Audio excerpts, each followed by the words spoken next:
there's a photograph that Wendy Maguire keeps on her phone. It's from a family holiday in Australia, sunshine, smiles, her daughter Catrin looking relaxed and happy. She scrolls to it sometimes without meaning to, just a muscle memory in her thumb, and the weight that settles in her chest is the same every time. It's not the absence that hurts most in those moments. It's the proximity. The nearness of how close everything was to being different. 150 yards. That's how far Catrin was from home when she disappeared. Not in some distant city. Not on the other side of the country. 150 yards from the house where she'd grown up, where her parents were going about their Monday afternoon, where her cat would later scratch at her bedroom door looking for her. Catrin Maguire was 22 when she vanished on November 15, 2021.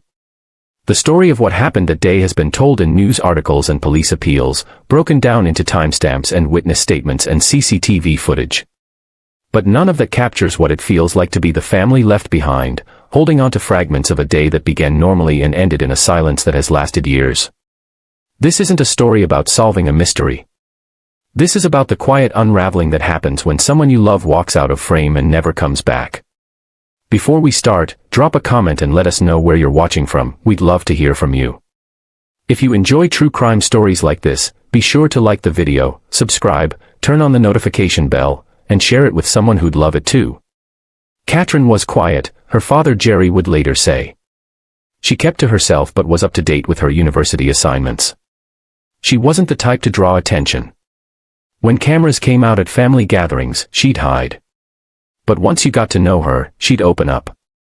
Her parents described her as very caring, with a spot-on moral compass, someone who hated to see wrong done to anyone. She was in her third year at Bangor University, studying health and social care. The kind of degree you choose when you want to help people, when you believe in making things better. But the autumn of 2021 had been difficult in ways that weren't immediately obvious from the outside. In August, Catrin and her flatmate had moved into a property that was, by all accounts, barely habitable. They were each paying £411 a month for a flat riddled with mold. Water came in through a bay window. The carpet was filthy. After 6 buckets worth of carpet cleaning, the water coming out was still dark brown. Holes had been drilled in the hall ceiling. The entrance and back garden were filled with work materials. Scaffolding poles meant windows couldn't be fully opened. When Wendy first saw the flat, she was appalled. "You're not staying here," she told Catrin. "It's disgusting." But Catrin was 22. The last thing you do, Wendy would reflect later, is say no, because they'll do it anyway. She was trying to have the student experience, trying to be independent. Within 10 days, Catrin's asthma came back, after 10 years of not having it. On August 10th, Catrin sent an email complaint to the woman who'd rented them the flat, asking that the carpet be cleaned or replaced. It was a reasonable request. Polite, even. What happened next would shake Catrin in a way her family wouldn't fully understand until after she'd gone. The landlady entered the property uninvited that same day. She went into Catrin's room and started shouting. Witnesses who were there, Catrin's flatmate among them, would later recount what they heard. "You're a vile young woman," the landlady allegedly screamed. "You come across as sweet and timid, but look at you.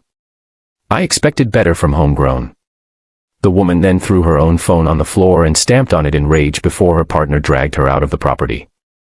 After it was over, Catrin called home. Wendy remembers the exact words, "Can I stay a few nights? I don't like living here anymore. I'm scared." Scared. Not uncomfortable. Not upset. Scared.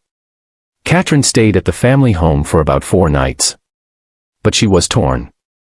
She felt like she was missing out on the student experience, the life she was supposed to be building in Bangor. So despite her parents' concerns, she went back. Jerry remembers what he told her: "She's come into your home and done this." The violation of it bothered him deeply.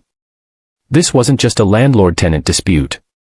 This was someone who'd entered a young woman's living space and screamed at her in her own bedroom. But Catrin went back to the flat. She had to. Where else would she go?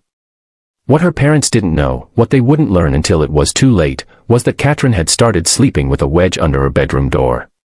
A makeshift lock. Something to make her feel safe in a place where she no longer did. She began staying out late, just to avoid being in the flat. Anything to not be there when darkness fell. In late September, the ceiling above the bay window in her flatmate's bedroom collapsed onto the settee. Gwinnett Council inspected the property and deemed it uninhabitable. Finally, there was no choice but to leave. Catrin spent 3 weeks back at home in Holyhead while she and her flatmate searched for somewhere new to live. And they found it, a flat on Hill Street, a cul-de-sac behind an Irish pub called Patrick's. It was warm. Safe. What Catrin's parents would later describe as toasty. For the first time in months, they heard happiness return to her voice. But the landlady and her partner weren't done with them. Despite the fact that the previous flat had been declared uninhabitable, the landlady's partner sent emails demanding money from Catrin and her flatmate due to their 9-month rental contract. He initially asked them to pay rent for the next 3 months, then dropped it to 2. The amount he demanded was £822. Wendy called it what it was, an attempt to take advantage of 2 young women who were too nice. After talking it over with her family, Catrin refused to pay. It was the right decision. The legally correct one. But it meant the situation hung over her, unresolved tension with people who had already frightened her once. By early November, Catrin seemed to be finding her footing again. She was up to date with her university assignments. Her GP was aware of no issues beyond her asthma. She had recently gotten a passport so she could take a gap year after finishing her course. She had plans. Real, concrete plans for the future. The weekend before she disappeared was unremarkable in the best way. On Saturday, November 13th, Catrin went to a friend's house for a movie night. It was Catrin and 3 friends. Pizza. A few beers. There had been concerns about drink spiking at nightclubs around that time, so they decided to stay in that weekend. Nothing about that night suggested anything was wrong. The friends who were there, the last people known to have spoken with Catrin, didn't report any distress, any hint of what was coming. 6 days before she vanished, Catrin had her final phone call with her parents. Wendy remembers it vividly. Catrin congratulated her younger brother Kieran on passing his driving test and joked that there was no way he was allowed to use her car. She talked about a spider in her flat, laughing about it. It was the kind of conversation that meant nothing at the time and everything in retrospect. This was a young woman who, by all accounts, was looking forward. Not backward. Not into darkness. And yet. Monday, November 15, 2021, began like any other Monday. Catrin bought a return train ticket from Bangor to Holyhead that morning. A return ticket. That detail would become one of the most analyzed facts of the entire case, because a return ticket suggests intention to come back. She was supposed to be somewhere else that day. She and her flatmate were meant to meet at 3 p.m. to finalize the paperwork for their Hill Street flat. It was just a formality, they'd already moved in, already started making the place home. This was just about making it official. But Catrin didn't show up to that appointment. Police would later determine that Catrin's train arrived in Holyhead around 11:30 a.m. Jerry and Wendy were able to identify their daughter on the station's CCTV footage. A Ring doorbell camera caught her walking opposite Holyhead High School on South Stack Road, wearing a black duffel coat and a light-colored handbag. She was walking in the direction of her parents' home. 150 yards away. Close enough that if they'd looked out the window at the right moment, they might have seen her. But she didn't go home. She didn't call. She didn't knock on the door. Instead, she kept walking. At 1:18 p.m., an eyewitness saw Catrin near the car park of the RSPB Reserve at South Stack, a clifftop site next to a lighthouse a few miles west from Holyhead. A shepherd sitting in a parked van watched her walk past the café, up the hill, and toward the car park. That shepherd is the last person known to have seen Catrin Maguire. At some point that afternoon, a text message came through to Catrin's phone. It was from her flatmate, reminding her about the tenancy signing. A gentle nudge about the appointment she'd missed. Shortly after receiving that message, at 2:12 p.m., Catrin's phone was manually powered down. Not a dead battery. Not an accident. Someone pressed the power button and held it until the screen went dark. After that, silence. The Maguire family had a ritual. Every Tuesday evening, they'd have their weekly check-in with Catrin. It wasn't formal or scheduled down to the minute, but it was consistent. Reliable. The kind of small routine that holds a family together when distance separates them. On Tuesday, November 16, 2021, at 7:30 p.m., the phone rang. But it wasn't Catrin. It was her flatmate asking if Catrin was with us, Jerry and Wendy would later recall, as she hadn't seen Catrin for a couple of days and Catrin had failed to turn up for a prearranged signing for a new tenancy agreement. Alarm bells rang instantly, they said. This is not normal behavior for Catrin and we just knew something was wrong. Parents know. Sometimes before they want to admit it to themselves, they know. Jerry immediately called North Wales Police. In the hours and days that followed, the scope of what had happened began to crystallize through small, terrible details. The CCTV footage. The doorbell camera. The shepherd's account. The manually switched-off phone. A multi-agency coordinated search began. Crews from Mon Search and Rescue Dogs Wales, SARDA, North Wales Police, RAF Valley, Mountain Rescue Teams, the Coast Guard, and RNLI volunteers all joined in. They searched South Stack, Holyhead Mountain, Holyhead Breakwater, and the range area. They found nothing. South Stack is a known suicide spot, and the working assumption, the hypothesis that police would cling to, was that Catrin had gone there with that intention. But the Maguires pointed out that they hadn't been up to South Stack with Catrin for about 13 years. It wasn't a place she went. It wasn't part of her routine or her recent life. And there were other details that didn't align with the suicide theory. The return ticket. The plans she'd made. The passport she'd just obtained for her gap year. The university assignments she was up to date with. The congratulations to her brother about his driving test. Her father Jerry would later say, "How can someone just disappear off the face of the earth with no trace whatsoever?"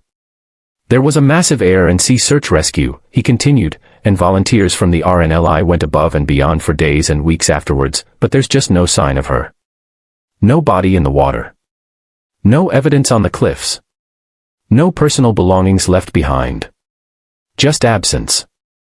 In the early days of the investigation, Catrin's parents were desperate for answers. They wanted to help. They wanted to do everything possible. But what they didn't know, what wouldn't come to light until much later, was that the police response to Catrin's disappearance was deeply, fundamentally flawed. On the fourth day of Catrin's disappearance, Jerry received a phone call from an officer he had never met before to explain that the police's hypothesis was that Catrin was deceased and had died by suicide. 4 days. That's how long it took for someone to tell a father that they believed his daughter was dead. On another occasion, an officer came to the house and described to the family what happens to a body which has drowned. That emotionally scarred us for life, hearing that, Jerry said. There was no need for it. I remember it upsetting me and making my wife cry. These weren't just missteps. These were acts of profound insensitivity during the most vulnerable moments of a family's life. And they were just the beginning of the failures that would be documented.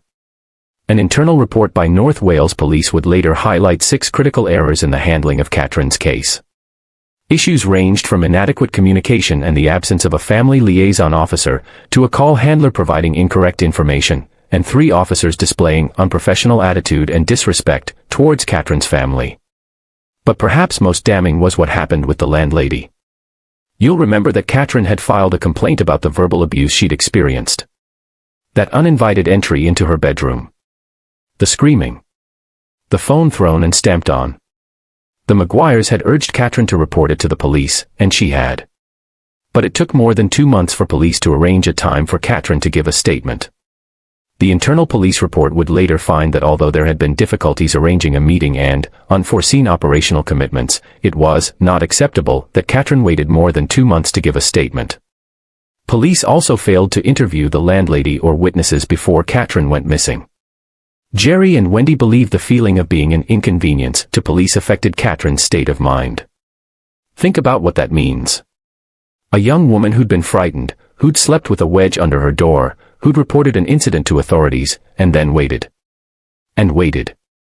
Feeling like her fear didn't matter enough to be taken seriously. There's a detail about the search that the Maguire family learned only later, and it adds another layer of questions to an already confounding case. Sniffer dogs were brought in during the early searches. These are highly trained animals, capable of following scent trails that humans would never detect. The dogs picked up Catrin's scent. They tracked it from the town center toward South Stack. They followed it up to the car park, the place where the shepherd had last seen her walking. And then the scent trail ended. Not at the cliff edge. Not scattered or lost in multiple directions. It just stopped. There was no scent near the cliffs themselves. For search and rescue teams, this kind of pattern suggests one thing: the person got into a vehicle. But whose vehicle? And why? In the months following Catrin's disappearance, Jerry and Wendy Maguire did what any parent would do: they refused to give up. Jerry said it took more than 6 months before he and Wendy could return to work. He runs a removals business, the kind of work that requires physical presence, mental sharpness, the ability to interact with customers and solve logistical problems. But how do you show up for that when your daughter is missing? They distributed countless flyers and posters around Holyhead and Bangor. They spoke to students at the university, asking if anyone had seen Catrin, if anyone knew anything. Each day since Catrin was reported missing has made day-to-day life extremely difficult for a family, they said. The emotional toll is ongoing. There's a particular kind of grief that comes with not knowing. It's not like mourning someone who's died, where there's a body, a funeral, rituals that mark the transition from life to death. This is different. This is suspended animation. Her cat misses her and will scratch on her bedroom door to curl up with her teddy bears on the bed, Catrin's parents said in one appeal. Small details like that, a cat waiting for someone who isn't coming home, they hit differently. They're the moments that make the absence feel most real. The not knowing is very distressing, Jerry told reporters. It's devastated our family because we've got no idea where she is or what happened. It's been months now and it's absolutely devastating our family. Even when we celebrate milestones like birthdays or anniversaries, it hits home that Catrin isn't here. It's killing me, he added. I can't get away from it. I don't know where I am half the time. That last line, I don't know where I am half the time, speaks to a particular kind of disorientation. When something this fundamental is wrong, when the basic order of the world has been disrupted, everything else becomes unmoored. As time passed, potential sightings began to trickle in. Several people contacted Jerry and Wendy about potential sightings of Catrin that the family hadn't known about, even though these people said they had told the police about them a while ago. One witness reported a possible sighting in Holyhead. At the time, the witness was waiting for an engineer to turn up at his property. The engineer was late when he eventually arrived that evening. Given that the police had questions about this engineer a year later, Jerry questioned why officers didn't inform the family of any concerns. Another witness came forward about a reported sighting on New Year's Day 2022, more than 6 weeks after Catrin disappeared, in Holyhead Breakwater Country Park. She saw a woman of exactly Catrin's description getting out of a red campervan with a man, and he had 2 young children, Jerry said. She was that concerned, thinking this was the person being searched for, that she called 101. The operator took her information and never got back. Think about that. A witness concerned enough to call it in. A description matching exactly. And the call goes nowhere. Were these legitimate sightings? False positives from people who wanted to help? Impossible to say. But the fact that the information existed and wasn't properly investigated, or wasn't communicated to the family, added to the Maguires' growing distrust of the investigation. The relationship between Catrin's family and North Wales police deteriorated over time. Jerry and Wendy no longer trust the police, who have stopped actively investigating the case, multiple news sources reported. In 2022, Jerry requested the Independent Office for Police Conduct investigate North Wales Police's handling of his daughter's case. Think about what it means to be in that position. Your daughter is missing. You need the police to help find her. But you've lost faith in their competence, their compassion, their willingness to pursue the case with the urgency it deserves. You're stuck between needing them and not trusting them. North Wales Police eventually apologized to the Maguire family. In a statement, they said, specifically in Catrin's case we have apologized to the family and I'll repeat that apology here, we are sorry for the service that they received. But apologies don't bring someone back. They don't undo the months of poor communication, the insensitive comments, the leads that went cold because they weren't pursued in time. North Wales Police announced they were looking to relaunch the appeal into Catrin's disappearance. But the Maguire family only learned about this from a television program preview, not from the police themselves. We are livid at the police for not communicating with us what they intended to do, yet again, Jerry said. There is nothing worse than having to read it online. Communication is the key thing they say they've now addressed in cases like this, and we're thinking, no you haven't. We're finding things out secondhand and it's upset the family again. Poor communication has run through everything like a stick of rock.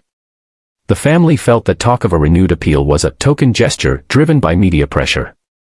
They have to be seen to be doing something, Jerry said, but I think if it wasn't for us bringing their failings into the open through the program and Wales Online, this would not have happened. In September 2025, nearly 4 years after Catrin disappeared, investigators with the charity Locate International took on the case at the request of the Maguire family. This will be an independent investigation into the facts around Catrin's disappearance, and does not supersede the ongoing police investigation, but complements it, a statement from Locate International said. Jerry explained, since Catrin went missing, it's become clear to us that there's only so much we can do as a family. We don't have the time or the skills to make the connections via social media, when all we want are answers. We're very grateful that Locate International can help take on this responsibility and to take some of the load away from us. It has been, and continues to be, overwhelming and exhausting. Locate International's team comprises experienced investigators and has access to a wide range of specialists, including former law enforcement professionals, forensic experts, and researchers. Freya Cousins, the organization's director of communications, said, "We're here to listen. Information can be shared with us in confidence, and you may remain anonymous if you wish. Every submission is carefully reviewed by our team. We also welcome contact from anyone who may have previously tried to share information and felt it wasn't fully considered." That last part is significant. It suggests that there may be people out there who tried to come forward and felt their information was dismissed or ignored. But what actually happened to Catrin Maguire? The truth is, no one knows. And that's the cruelest part of this whole story. There are theories, beliefs, possibilities, but no certainties. From early in the investigation, the police's working hypothesis has been that Catrin took her own life at South Stack. It's a location known for such tragedies. The cliffs are high. The water below is unforgiving. But there are problems with this theory. First, there's no body. Extensive searches of the area, by land, sea, and air, found nothing. Search dogs tracked Catrin scent to the car park but found no scent near the cliffs themselves.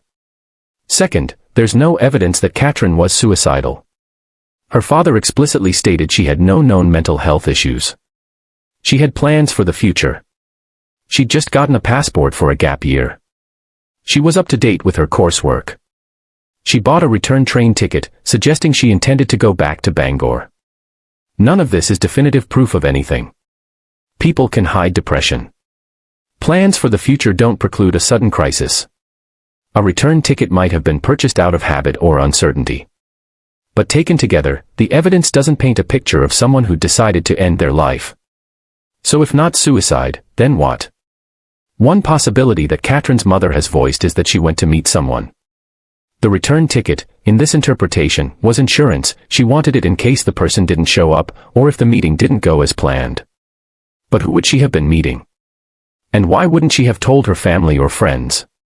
The manually switched off phone is a detail that keeps coming back. It wasn't a dead battery. Someone made the active choice to power it down. That suggests intention. Control. A deliberate choice to go silent. But was it Catrin who made that choice? Or someone else? Then there's the question of the scent trail ending at the car park. If Catrin got into a vehicle, voluntarily or otherwise, where did she go? Was it someone she knew? Someone she trusted? Or was it a stranger who saw an opportunity when a young woman was walking alone near a remote clifftop location? The shepherd who saw her didn't report anything unusual. No one following her. No one approaching her. Just a young woman in a black coat, walking up the hill. But between that sighting at 1:18 p.m. and the phone powering off at 2:12 p.m., nearly an hour passed. A lot can happen in an hour. There's another theory that has circulated, though it's spoken of quietly, carefully, because it ventures into speculation about Catrin's personal life in ways that feel intrusive. Some have wondered if Catrin might have been pregnant. This theory isn't based on confirmed medical evidence, at least not publicly available. But people who followed the case closely have pointed to small details that might support it. Weight changes. The possibility that Catrin was dealing with something deeply personal that she wasn't ready to share with her family. An emotional burden that, combined with the stress from the landlady situation and the financial demands, might have felt overwhelming. It's important to be clear, this is speculation, not fact. And it's the kind of speculation that can feel exploitative when we're talking about a real person who can't speak for herself. But in trying to understand why a young woman with plans and a future might disappear, people grasp for explanations. They look for the hidden stressor, the secret crisis, the thing that would make it all make sense. The truth is simpler and more frustrating. Sometimes people disappear for reasons we'll never fully understand. Sometimes the internal world of another person is more complicated than we can see from the outside. What we do know is that Catrin had been through a genuinely traumatic experience with her landlady. It's worth sitting with that for a moment, because I think sometimes the weight of it gets lost in the larger narrative. Catrin was 22. Living away from home for the first time in a sustained way. Trying to navigate university, independence, adult responsibilities. And then a woman, someone in a position of power over her housing, her safety, entered her bedroom uninvited and screamed at her that she was vile. Catrin called home asking if she could stay because she was scared. For a young person who, by all accounts, was gentle and non-confrontational, this would have been deeply unsettling. She was someone who hated to see wrong done to anyone. Imagine how violated she must have felt when wrong was done to her. The fact that she then had to wait more than 2 months to give a statement to police about it would only have reinforced a sense of powerlessness. Her parents believed the feeling of being an inconvenience to police affected Catrin's state of mind. And then, even after moving to the new flat, the safe one, the warm one, the landlady's partner was still contacting them, demanding £822. The situation wasn't resolved. It was still hanging over her. Could that ongoing stress have contributed to whatever happened on November 15th? It's impossible to say. But it's a reminder that Catrin wasn't living in a vacuum. She was carrying things that might not have been visible to the people who loved her. There's a parallel case that sheds some light on the institutional failures Catrin's family experienced. 3 years before Catrin disappeared, a man named Tony Hay went missing from Holyhead. He was 49 years old when he vanished on February 23, 2018. An internal review of his case upheld allegations of unacceptable performance by North Wales Police, including a failure to keep the family updated and no consistent reporting officer. Tony's son, Zach Hay, said, "Holyhead is a small town, and how can this happen twice in the space of a few years? How can they mess up that bad? It's quite shocking because it's a few years later and very similar findings. I just don't understand how that can happen after all the complaints and reports. There was no contact with the family, they weren't keeping us up to date. Taking ages to respond. It's distressing," he said. "Why did it take a year and 3 months to get a point of contact in such an important investigation? They've let me down, they've let my family down, and they've let my father down." Catrin Maguire and Zach Hay met as part of a television program about the cases. 2 families from the same small town. 2 missing persons. 2 investigations marked by the same failures. The parallel is devastating because it suggests this isn't just about one case falling through the cracks. It's a pattern. A systemic issue. And for the families left behind, it means their loved ones didn't get the investigation they deserved when it mattered most, in those crucial early days when leads are fresh and evidence is still available. So where does that leave us? Catrin Maguire has been missing for more than 3 years now. She was last seen in Holyhead, Anglesey, in November 2021. She is around 5 feet 5 inches, 165 centimeters tall, with a slim build and straight, dark hair that goes past her shoulders. When she disappeared, she was wearing a dark duffel coat and carrying a light-colored handbag.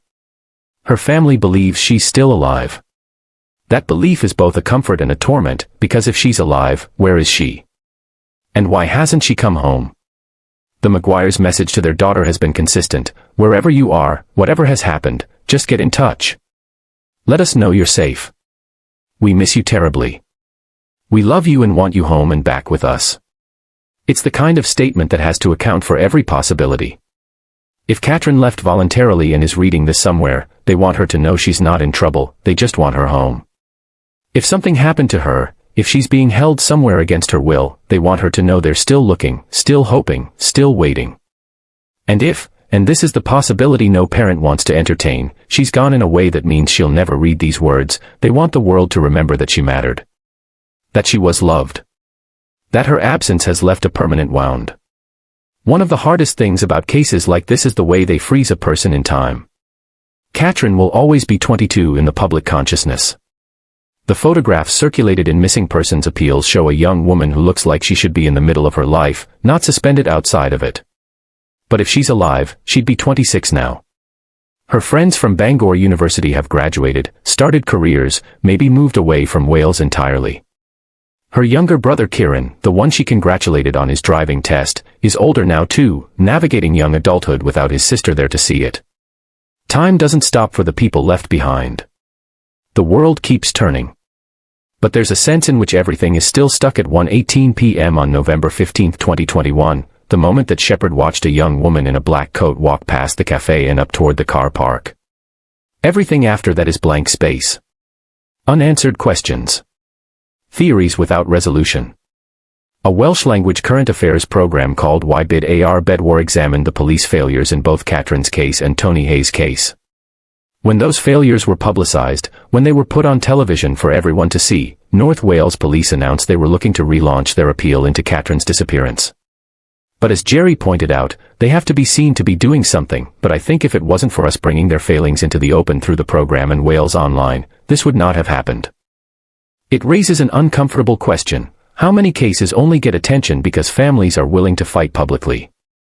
How many disappear into bureaucratic neglect because the families don't have the energy or resources to keep pushing? The decision to bring in Locate International was, in many ways, an admission that the Maguires couldn't keep carrying this alone. It has been, and continues to be, overwhelming and exhausting, Jerry said. Imagine what that must be like. Your full-time job becomes searching for your child. Designing flyers. Talking to reporters. Checking social media for sightings. Following up on every possible lead. And all the while, you're trying to hold yourself together. Trying to be there for your other child. Trying to function in a world that expects you to eventually move on, even though moving on feels like abandonment. The emotional arithmetic of it is impossible. How do you grieve without giving up hope? How do you hope without setting yourself up for endless disappointment? There's a practical reality to missing persons cases that doesn't get talked about enough: they're expensive. The Maguire family set up a GoFundMe page to help cover the costs of their search efforts. Any money left over from the fundraiser, they said, would be donated to Mon SAR Rescue Team, Holyhead RNLI, and Missing People UK, the organizations that searched for Catrin when she first disappeared. It's a strange kind of burden. You're already dealing with the worst thing that's ever happened to you. And on top of that, you have to think about funding. About how to keep the momentum going. About whether you can afford to print more flyers, to hire private investigators, to travel to potential sightings. The system isn't set up to support families through these ordeals, not really. There are organizations that help, volunteers who donate time and expertise. But the bulk of it falls on families who are already shattered. Let's go back to that Monday morning. November 15, 2021. Catrin wakes up in her flat on Hill Street. The warm one, the safe one, behind Patrick's pub. Maybe she makes tea. Maybe she looks at her phone, sees a message about the tenancy signing later that day. At some point that morning, she makes a decision: she's going to Holyhead. But she doesn't tell anyone she's going. Not her flatmate. Not her parents. She doesn't cancel the appointment for the tenancy signing. She just goes. She buys a return ticket. That's important. A return ticket costs more than a single. It's a conscious choice that suggests, at least in that moment, she intends to come back. But to come back from what? What was she going to Holyhead for? The simplest explanation is that she wanted to go home. To see her parents. Maybe she was stressed about something and needed the comfort of being in her childhood home for a few hours. But if that's the case, why not call ahead? Why not let them know she was coming? The Maguires have said that showing up unannounced wasn't like Catrin. She was considerate. She checked in. And yet she passed within 150 yards of their house without stopping. Think about what that means. You're close enough to see your parents' house. Close enough that a 5-minute walk would put you at their door. But instead, you keep walking. Away from town. Away from people. Toward the cliffs. Why? One possibility, she was planning to go home but got distracted or changed her mind. Maybe she saw something. Maybe she received a message or a call that altered her plans. But her phone was powered down at 2:12 p.m., after she was already up at South Stack. So if she did receive communication that changed her trajectory, it would have been earlier in the day. Another possibility, she never intended to go home. She was going to Holyhead for a different reason entirely, and her parents' house was just something she happened to pass on the way to her actual destination. But what destination? What could be important enough to skip the tenancy signing but not important enough to tell anyone about? Here's where we have to acknowledge the limitations of what we can know from the outside. Catrin was a private person. Her father described her as someone who would hide when a camera came out, but once you got to know her she would open up. She wasn't on social media. That means there's likely a whole interior world, thoughts, concerns, relationships, plans, that her family wasn't privy to. Not because she didn't love them or trust them, but because she was 22 and trying to be independent. Most young people don't tell their parents everything. And that's healthy, normal. But when someone disappears, those gaps in knowledge become excruciating. Was there someone in Catrin's life her parents didn't know about? A friend, a romantic interest, someone she might have been planning to meet. Was there a problem she was trying to solve on her own before bringing it to her family? We don't know. And without access to Catrin's inner life, her thoughts in those final days, her motivations that morning, we're left trying to reconstruct a narrative from fragments. Let's talk about South Stack itself for a moment. It's a clifftop site next to a lighthouse a few miles west from Holyhead. The Maguires have stated they hadn't been up there with Catrin for about 13 years. So it's not a place associated with family outings or happy memories. It's not somewhere she went regularly. But it is beautiful, in the way that wild coastal places are beautiful. On a clear day, you can see for miles. The lighthouse stands stark white against the rock. The sea crashes below. It's also known as a suicide spot. That reputation matters. When someone disappears from a location that's known for a particular kind of tragedy, it shapes the entire investigation. But here's what doesn't make sense about the suicide theory. If Catrin went to South Stack with the intention of ending her life, why buy a return ticket?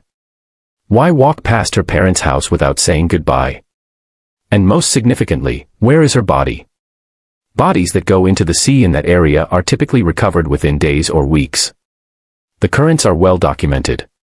Search teams know where to look. But there's been nothing. No body. No personal effects. No evidence whatsoever that Catrin went into the water. The scent trail is one of the most puzzling pieces of evidence. Search dogs tracked Catrin's scent from the town center to the South Stack car park. These are trained animals with an extraordinary ability to follow human scent even hours or days after a person has passed through an area. But the scent trail ended at the car park. There was no scent near the cliffs. For experienced search and rescue teams, this pattern suggests one thing: the person got into a vehicle. When someone walks somewhere, they leave scent behind. When they get into a car, the scent stops, because they're no longer in contact with the ground, no longer moving through the air in a way that deposits scent particles. So if the dogs are right, and these dogs are very good at what they do, Catrin got into a vehicle in that car park. But whose vehicle? There was no CCTV in the car park itself. No record of what vehicles were there that afternoon. No witnesses who remember seeing Catrin talking to anyone or getting into a car. The shepherd who saw her walking past the café and up the hill toward the car park didn't report anything unusual. Just a young woman walking alone. So either Catrin got into a vehicle with someone she knew, someone she'd arranged to meet there, or she encountered someone in that car park who we've never identified. Both possibilities are deeply unsettling. Let's consider the first scenario: Catrin arranged to meet someone at South Stack. If this is true, it would explain why she bought a return ticket but didn't tell her family where she was going. She was meeting someone she didn't want to explain. Someone she thought she'd be back from seeing within a few hours. But who? An old friend from Holyhead she wanted to catch up with privately. A romantic interest her parents didn't know about. Someone who'd contacted her about the landlady situation. And if it was a planned meeting, why turn the phone off afterward? The phone was manually powered down at 2:12 p.m., roughly an hour after the last sighting. If you're meeting someone for a casual catch-up, you don't power off your phone. You might put it on silent. But powering it down is deliberate. It's the kind of thing you do when you don't want to be tracked. When you don't want interruptions. Or when someone else doesn't want you to be tracked. Now let's consider the second scenario. Catrin encountered someone in that car park she didn't know. This is the scenario that keeps parents awake at night. The random encounter that turns into something terrible.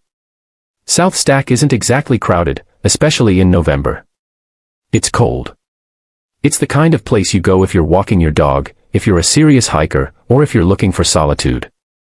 If someone approached Catrin there, offering a ride, asking for help, or just striking up a conversation, would she have gotten into their vehicle? By all accounts, Catrin was gentle, helpful, not the type to be rude even if she felt uncomfortable. She hated to see wrong done to anyone, her parents said. But she was also frightened after the landlady incident. She'd been sleeping with a wedge under her door. Would she have been cautious enough to refuse a stranger? We can't know. And that's part of what makes this scenario so terrifying. We're trying to guess at how a person we never knew would have reacted in a moment we can't reconstruct. There's another angle that's worth considering, though it ventures even further into speculation. What if Catrin went to South Stack specifically because it was remote? Because she needed to have a conversation or do something where she wouldn't be seen or overheard? The manually switched-off phone supports this interpretation. If you're about to do something you don't want traced, you power down your phone first. But what could a 22-year-old university student need to do in secret? Meet someone her parents wouldn't approve of. Deal with a situation related to the landlady that had escalated in ways we don't know about. Confront someone about something. Or, and this is the possibility that haunts her family most, was she in some kind of trouble that she felt she had to handle alone? The landlady's partner had been demanding £822 from her even after she'd moved out. Catrin had refused to pay after talking it over with her family. But what if there had been further contact? Further pressure? What if the situation had become more threatening than her parents knew? There's no evidence of this. But in the absence of answers, families fill in the gaps with worst-case scenarios. It's a form of torture. Your imagination becomes your enemy. The texture of loss changes over time. In the beginning, there's shock. A kind of disbelief that makes the whole thing feel surreal. You keep expecting the person to walk through the door, to call, to prove that it was all a terrible misunderstanding. Then comes the practical crisis. The police reports. The searches. The media appeals. The constant motion of trying to do something, anything, that might help. But eventually, you run out of things to do. The searches end. The leads dry up. The case goes cold. And you're left with just absence. The Maguires described the emotional toll as ongoing. Not past tense. Not something that hurt and then healed. Ongoing. Present. Continuous. It's absolutely devastating our family. Even when we celebrate milestones like birthdays or anniversaries, it hits home that Catrin isn't here, Jerry said. Think about what that means in practice. Every birthday that passes without knowing if your daughter is alive to see it. Every Christmas where her stocking stays empty. Every Tuesday evening when you used to have your check-in call, and now there's just silence. The absence becomes a presence. It fills the space where the person used to be, but it's cold and heavy and doesn't respond when you reach for it. There's something particularly cruel about missing persons cases that distinguishes them from other kinds of loss. When someone dies and you have a body, there's closure of a kind. Not healing, grief doesn't work that way. But there's a finality. The question of where they are is answered. The mystery is just why it happened, or how you move forward, but not whether they exist somewhere in the world. With missing persons, you don't get that. You're stuck in a permanent state of unknowing. Is Catrin alive somewhere, living under a different name, unable or unwilling to come home? Is she being held against her will? Is she injured, with amnesia, in a hospital somewhere with no identification? Or did something terrible happen on November 15, 2021, something that means she's never coming back? Every scenario brings its own kind of pain. If she's alive and chose to leave, why? What was so wrong that she couldn't even say goodbye? What kind of parents must the Maguires wonder if they were, to drive their daughter away without a word? If she's being held somewhere, she's suffering. Every day they don't find her is another day she's in danger. And if she's dead, well, then where is she? Why hasn't she been found? And what were her last moments like? There's no good answer. Just degrees of terrible. The Maguires have had to learn to live in that uncertainty. Jerry said that after Catrin disappeared, "I don't know where I am half the time." That's grief speaking. Not the melodramatic, performative kind you see in movies. The real thing. The kind that makes you forget what day it is because one day bleeds into the next and none of them matter because your daughter is still missing. The kind that makes you go through the motions of normal life, running your business, paying bills, having conversations, while a part of you is screaming inside. He also said, "It's killing me. I can't get away from it." Because you can't. When your child is missing, it's not something you deal with for an hour and then put down. It's there when you wake up. It's there when you're trying to work. It's there when you're trying to sleep. It's always there. And then there are the small cruelties of how society handles these situations. People mean well. They say things like, "I hope you find closure," or "Stay strong." They share posts on social media with Catrin's photo. They offer prayers and good thoughts. But eventually, people move on. They have to. They have their own lives, their own problems. The family doesn't get to move on. They're stuck in November 2021, trying to figure out what happened to their daughter. The family set up a fundraising page to help with search costs. Imagine having to do that. Having to ask strangers for money to look for your child. Having to be grateful for every donation while knowing it's not enough, will never be enough, because what you really need is your daughter back. And the money runs out. The volunteers get tired. The case gets colder. But the family is still there, still searching, still waiting. There's also the complicated relationship with hope. You want to stay hopeful. You don't want to give up on your child. As long as there's no body, there's a chance they're alive. But hope is exhausting. Hope means every phone call could be the one.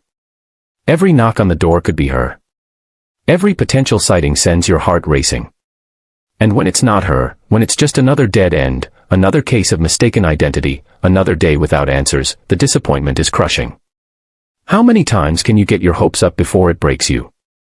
The Maguires' message to Catrin has been, wherever you are, whatever has happened, just get in touch. Let us know you're safe. We miss you terribly. We love you and want you home and back with us. It's a message that has to cover every possibility. It can't assume she's dead, that would be giving up. It can't assume she left voluntarily, that might not be true. It has to be open enough that however she's reading it, if she's reading it, she knows the door is open. Whatever has happened. That phrase does so much work. It says, we don't care what you've done, what you're running from, what you're ashamed of. We just want you home. But what if she can't come home? What if something is preventing her? The message has to be broad enough to cover that too. Just get in touch. Let us know you're safe. Even if you can't come home, even if you can't explain, just let us know you're alive. Wendy keeps that photograph from Australia on her phone. Catrin smiling in the sunshine. How many times has she looked at it? Hundreds. Thousands. What does it feel like to look at a photo of your child and know that was the last time you saw them happy, healthy, whole? To know that between that moment and now, something happened that you may never understand. Photographs are supposed to be memories. But when someone is missing, they become something else. Evidence. Comparison points for potential sightings. The image you give to police to circulate. They stop being just memories and become tools in the search. And that changes how you see them. The comparison to Tony Hay's case is worth returning to. Tony Hay disappeared from Holyhead in February 2018. His family experienced similar failures in the police investigation, no consistent point of contact, failure to keep the family updated, unacceptable performance. His son Zach asked, Holyhead is a small town and how can this happen twice in the space of a few years? It's a good question. How does a police force make the same mistakes in two cases from the same small community within a span of a few years? The answer is that institutional failures aren't usually about individual bad actors. They're about systems, training, priorities, resources. If the system doesn't value missing persons investigations, if it doesn't allocate enough personnel or funding, if it doesn't have proper protocols for family communication, then good individuals within that system can still produce bad outcomes. And the families pay the price. But let's be clear, the police failures, as significant as they are, aren't the reason Catrin is missing. Something happened to Catrin on November 15, 2021. Some combination of circumstances, decisions, and possibly other people led to her disappearing. The police failures are about what happened afterward. About leads that weren't pursued quickly enough. Information that wasn't shared. Support that wasn't given. Those failures are real and they matter. But they're not the root cause of the disappearance itself. The root cause is something we may never know. Here's what we know for certain. Catrin bought a return ticket from Bangor to Holyhead on the morning of November 15, 2021. She arrived in Holyhead around 11:30 a.m. A doorbell camera captured her walking on South Stack Road, wearing a black duffel coat and carrying a light-colored handbag. At 1:18 p.m., she was seen near the RSPB South Stack Café. A shepherd in a parked van watched her walk past the café and up the hill toward the car park. At 2:12 p.m., her phone was manually powered down. After that, nothing. No confirmed sightings. No use of bank cards or phone. No contact with family or friends. She was reported missing on November 16 when she didn't show up to sign her tenancy agreement. Everything else, why she went to Holyhead, what she was planning, what happened in that car park, where she is now, is speculation. The introduction of Locate International to the case represents a new chapter. The charity has access to former law enforcement professionals, forensic experts, and researchers. They can pursue leads that the police may have missed or deprioritized. They can bring fresh eyes to evidence that's been sitting stale for years. But even with their expertise, there are limits to what can be done. The trail is years cold. Physical evidence degrades. Memories fade. Witnesses move away or become harder to find. Still, as Freya Cousins from Locate International said, we're here to listen. Information can be shared with us in confidence, and you may remain anonymous if you wish. Every submission is carefully reviewed by our team. We also welcome contact from anyone who may have previously tried to share information and felt it wasn't fully considered. That last part is crucial. There have been people who said they reported sightings or information to police and never heard back. Maybe those sightings weren't credible. Maybe they were investigated and ruled out. Or maybe they slipped through the cracks, lost in poor communication, dismissed too quickly, never properly followed up. Locate International's presence creates a new avenue for that information to be shared. A new opportunity for someone who knows something, anything, to come forward. Let's talk about what it means to be the sibling of someone who disappeared. Catrin's younger brother, Kieran, was there the last time she called home. She congratulated him on passing his driving test, joked that he wasn't allowed to use her car. That was 6 days before she vanished. He was probably excited about the driving test. Probably made jokes back at her. It was normal sibling banter, the kind of conversation you have 1,000 times and never think to memorize because why would you? They're just Tuesday afternoon words. They don't matter. Except when they become the last words. Now Kieran has to live with the fact that his sister disappeared shortly after that conversation. And while there's no reason to think he could have known, or could have done anything differently, the human mind doesn't work rationally when it comes to guilt. Did he replay that conversation 1,000 times, looking for signs he missed? Did he wonder if she was saying goodbye without saying it? And what about the years since? He's gotten older. Hit milestones. Had experiences. All without his sister there. Her cat misses her and will scratch on her bedroom door to curl up with her teddy bears on the bed, the family said. If even the cat is grieving, what must it be like for her brother? There's a particular kind of silence that descends on a family after someone goes missing. Not literal silence, people still talk, still go through the motions of daily life. But there's a subject that hovers over everything, that can't be fully addressed because there are no answers, but also can't be ignored because it's always there. Do you talk about Catrin in the present tense or past tense? Both feel wrong. Present tense feels like denial. Past tense feels like giving up. Do you keep her room exactly as it was, like a shrine? Or do you eventually pack things away because you need the space, and then feel guilty for erasing her presence? Do you celebrate her birthday? What does that even look like when you don't know if she's alive to see another year? These are the impossible questions that families of missing persons face. There's no right answer. Every choice feels like a betrayal of something. The Maguire family has chosen to keep searching. To keep her name in the public eye. To refuse to let her case go cold just because time has passed. That's a choice, and it's not an easy one. It would be understandable if they couldn't do it, if the pain was too much, if they needed to step back and try to rebuild some semblance of normal life. But they've chosen the harder path. The one that means never fully moving forward because to move forward feels like leaving Catrin behind.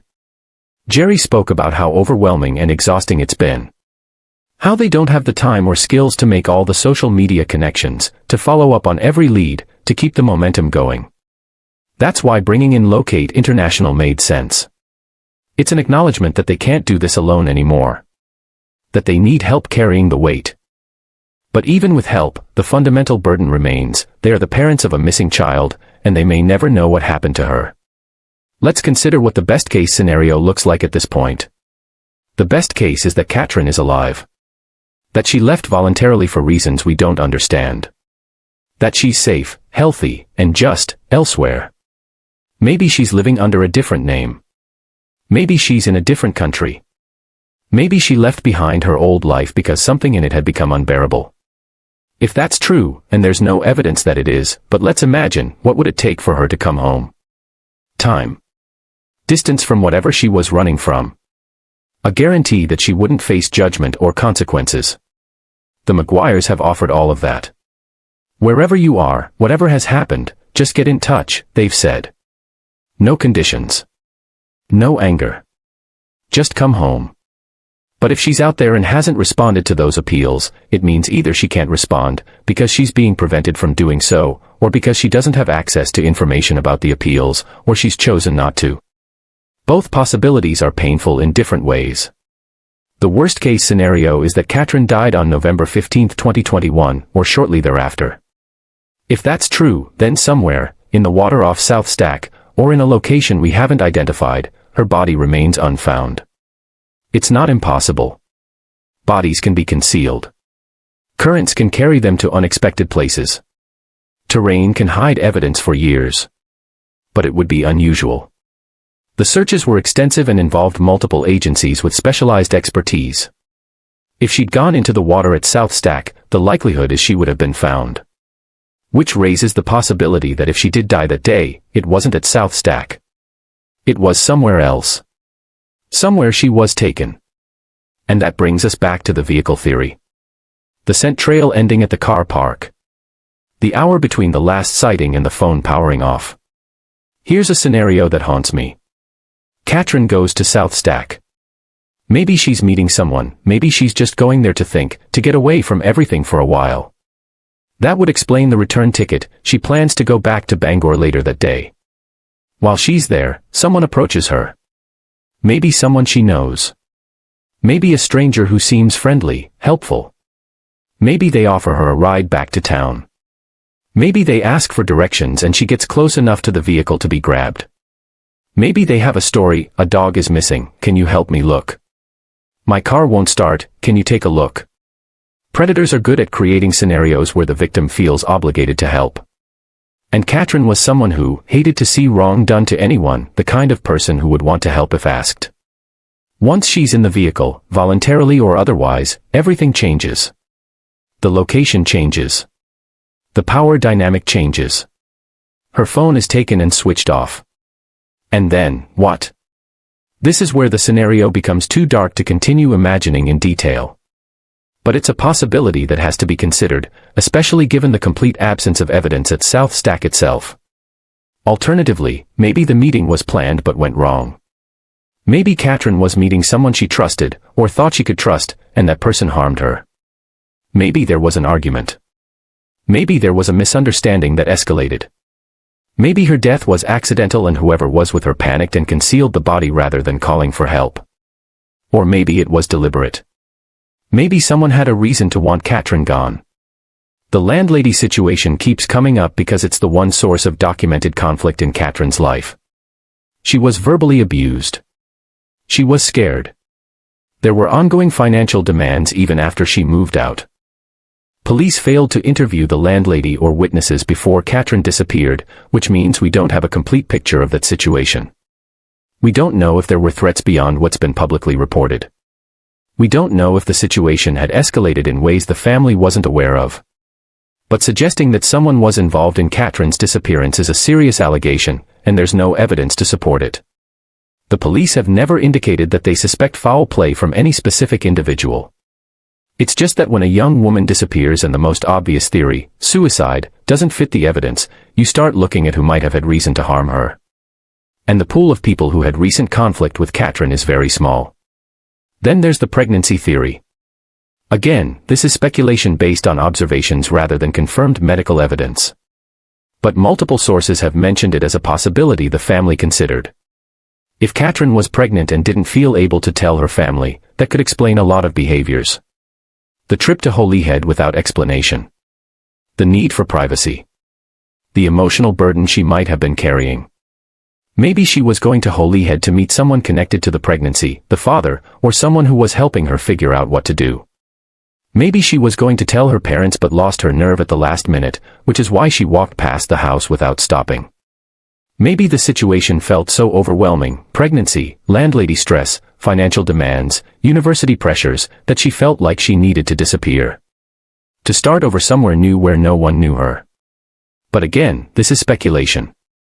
And it risks reducing Catrin to a trope, the young woman overwhelmed by pregnancy, when we don't actually know if that was a factor at all.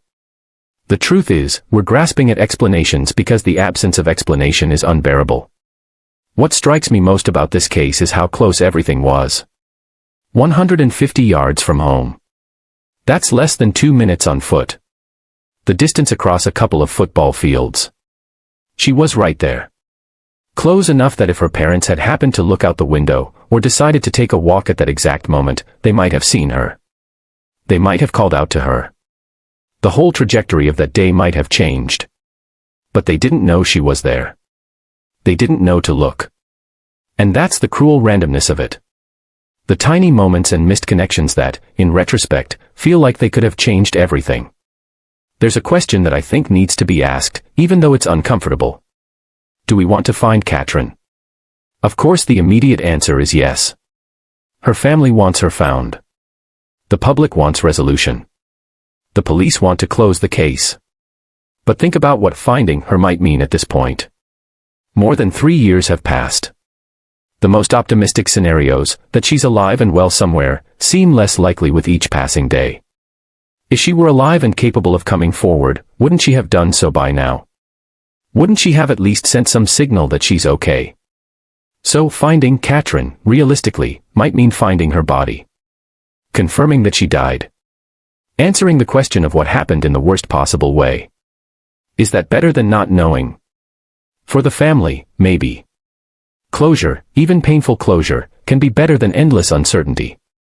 At least then they could bury her. Could mark her grave. Could know. But it would also mean the end of hope. And hope, however painful, is sometimes all that keeps people going. There's also the question of what we owe to Catrin as a person, not just as a case. She was private. She hid from cameras. She wasn't on social media. She kept to herself. And now her life is being dissected by strangers. Her struggles with her landlady, speculation about her personal life, theories about her mental state, all of it is public now. Is that what she would have wanted? Or are we violating her privacy in the name of trying to find her? I don't have an answer to that. But it's worth acknowledging the tension between the public's desire to solve mysteries and an individual's right to privacy. If Catrin did leave voluntarily, if she's out there somewhere, living a life she chose, then all of this attention might be the exact opposite of what she wanted. But we can't know that unless we find her. And we can't respect her privacy if we don't know what happened to her. It's a paradox with no clean resolution. Let's return to the facts one more time. Catrin Maguire is approximately 5 feet 5 inches, 165 centimeters tall, of slim build with straight, dark hair that goes past her shoulders. When she disappeared, she was wearing a dark duffel coat and carrying a light-colored handbag. She went missing from Holyhead, Wales on November 15, 2021. She was last seen at 1:18 p.m. near the RSPB South Stack Café. If you have any information, even if you think it's insignificant, even if you're not sure it matters, there are people who want to hear from you. Locate International can be reached at appeals@locate.international. Information can be shared in confidence, and you may remain anonymous if you wish. Someone, somewhere, knows something. Maybe they saw Catrin that day and didn't realize it was significant. Maybe they've pieced together information over the years but haven't known where to report it. Maybe they know exactly what happened but have been too afraid to come forward. This is your opportunity. This is the moment to say something. For Jerry and Wendy Maguire, the search continues. They've been searching for more than 3 years now. More than 1,000 days of not knowing where their daughter is. More than 1,000 nights of going to bed without answers. Jerry said he would never stop looking for Catrin. That's both admirable and heartbreaking. Admirable because it speaks to a parent's love, unconditional, relentless, refusing to give up. Heartbreaking because it means they're committed to carrying this burden for the rest of their lives. Unless she's found. Unless someone speaks up. Unless something changes. If you've made it this far in this story, I want to ask something of you. Share this. Not because it's entertaining, it's not meant to be. But because someone out there might have information they don't realize is important. Someone might remember seeing a young woman in a black coat near South Stack on November 15, 2021. Someone might remember a vehicle in that car park. Someone might have heard something secondhand, or noticed something that seemed odd at the time. The smallest detail could matter. The thing you think is too insignificant to report might be the piece that makes the whole picture come together. And if you're watching this and you are Catrin, however unlikely that might be, your family wants you to know that you're not in trouble. They don't care where you've been or why you left. They just want to know you're safe. Wherever you are, whatever has happened, just get in touch. Let us know you're safe. We miss you terribly. We love you and want you home and back with us. The door is open. It's been open since November 16, 2021, when they realized you were missing. It will stay open. There's something about the sea that makes it seem like it should hold answers. The water off South Stack has been searched. The Coast Guard has looked. The RNLI has looked. Divers have looked. But the sea doesn't give up its secrets easily. Currents move things. Tides shift. What's on the bottom today might not be there tomorrow. If Catrin went into that water, and there's no evidence she did, her body might be anywhere by now. Or nowhere. Dissolved into the vastness of the Atlantic, scattered across miles of ocean floor, part of the ecosystem now rather than a person. That's what happens when we disappear into water. We become part of something larger, something that doesn't care about our names or our families or the people searching for us. The sea is indifferent. But people aren't. And that's why the search continues. I keep coming back to that moment. 1:18 p.m. The shepherd in the van watching a young woman in a black coat walk past the cafe and up the hill. Did he think anything of it? Probably not. Just another person out for a walk on a Monday afternoon. How could he know he was witnessing the last confirmed sighting of someone who would never be seen again? How many times has he replayed that image in his mind? Wishing he'd called out to her, made contact, somehow changed what happened next. We're all just living our lives, making choices that seem inconsequential in the moment. And most of the time they are. Most of the time, the woman walking past the cafe continues walking, reaches her destination, goes home later that day. But sometimes, rarely, thankfully, that moment becomes the before. The last time anyone saw them. The detail that gets repeated in missing persons appeals for years afterward. And then we're left trying to make sense of something that might not make sense. Trying to construct a narrative out of fragments and silences and things that should have mattered but didn't. This isn't a story about solving a mystery. I told you that at the beginning, and it's still true. This is a story about absence. About the space where a person used to be. About a family learning to live with questions that have no answers. Catrin Maguire was 22 years old when she disappeared. She was someone's daughter. Someone's sister. Someone's friend. She studied health and social care because she wanted to help people.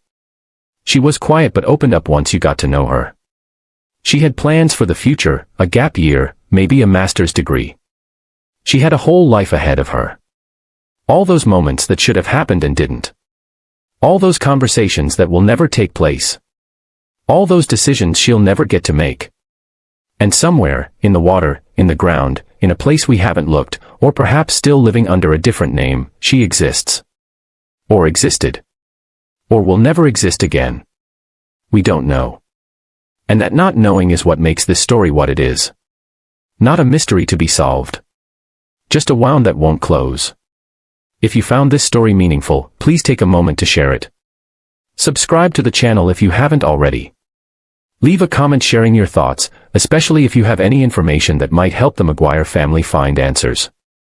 But more than that, remember Catrin Maguire. Not as a case or a mystery. As a person. A young woman who deserved to live her life, to fulfill her plans, to grow old. She deserves to be found. She deserves answers. Her family deserves peace. And maybe, just maybe, someone out there can help provide that. The photograph from Australia is still on Wendy's phone. Catrin, smiling in the sunshine. Young. Happy. Whole. That's how she should be remembered. Not as the girl who disappeared. As the person she was before that day in November when everything changed. But remembering isn't enough. The search continues. The questions remain. And somewhere, 150 yards from where she grew up, a young woman walked out of frame and into silence. The only question that matters is, where did she go? And we still don't have an answer.